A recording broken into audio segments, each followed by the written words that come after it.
I'm Dr. Alan Gruning. I want to take a few minutes to discuss with you something critically important. You know, in America, we're dealing with all kinds of horrible chronic diseases, from obesity to diabetes to cancer to cardiovascular disease, hormone imbalances, thyroid problems, autoimmune disorders. The list goes on and on and on.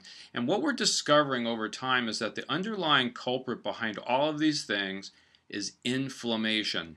Inflammation is the problem. Well, where does all this inflammation come from? It comes from free radical damage. So what is a free radical? Well, let's talk about that for a second. A free radical is a toxic substance that either your body produces or that you get from the environment that combines with oxygen to form a very toxic intermediary that attacks your cells. And we'll be showing you a picture on the screen here in a moment of a series of cells that are, say, lining your intestinal tract, and all these little orange blips that are coming up against them are all free radicals attacking your cells. Well, some cells in your body, such as your intestinal tract, are attacked up to 100,000 times a day. And so these cells suffer damage from these very toxic free radicals. In fact, they damage your DNA, and that's how mutations occur, and that's a primary cause of cancer.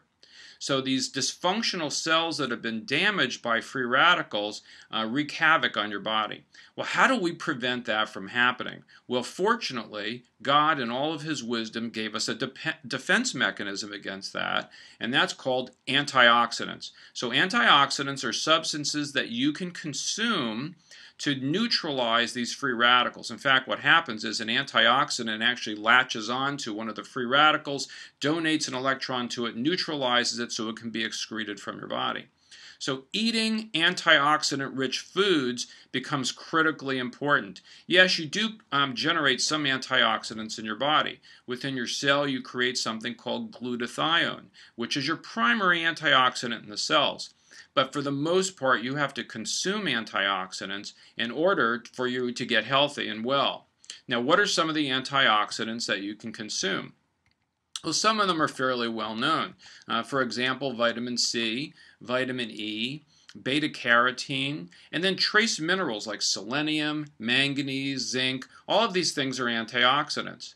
Coenzyme Q10, but the most important ones are phytochemicals. Phytochemicals are things that are in fruits and vegetables that are antioxidants that are very potent. And the most potent of all of those are flavonoids.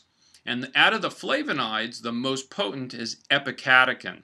And epicatechin is rivaling penicillin in its importance to our health system as something to reverse and prevent disease. Well, what's the highest source of epicatechins? Well, we're going to show you a chart here that compares the WRXY scores of all the different fruits and vegetables. Now, WRXY is a way to measure the antioxidant capacity, or the ability of a fruit or a vegetable to act as an antioxidant and neutralize these free radicals. So if you look at the WRXY score of common fruits and vegetables that we're consuming all the time, you'll get an idea of their potency.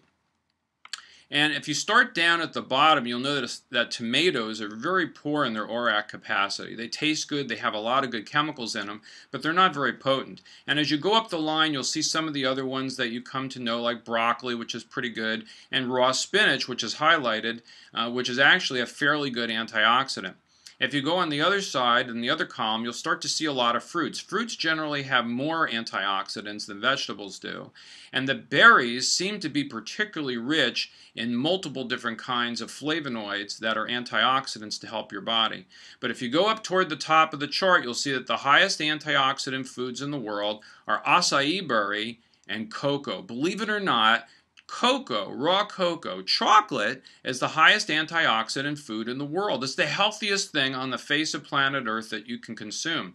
The problem is, how do you get this raw cocoa to you so that you can eat it? Because the chocolate bar that you're buying in the store is not healthy. It's got cocoa that's been heated and killed, and there's nothing good left in it.